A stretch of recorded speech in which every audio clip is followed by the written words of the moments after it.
Teman-teman kalau makan mie ayam suka yang kuahnya medok kental seperti ini atau yang light nih? Buat teman-teman yang suka tumisan kental dan berempah bisa dicoba nih mie ayam Wonogiri. Mie ayam Wonogiri memang tumisan ayamnya bumbunya itu lebih berempah ya teman-teman.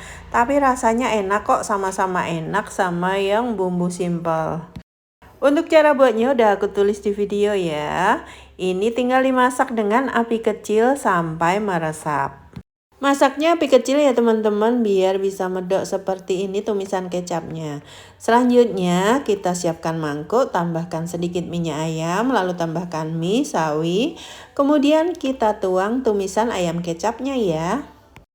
Ini bisa langsung dimakan nyemek-nyemek seperti ini, atau kalau mau lebih berkuah bisa ditambahkan air kaldu ya teman-teman. Selanjutnya tinggal sajikan panas-panas. Selamat mencoba.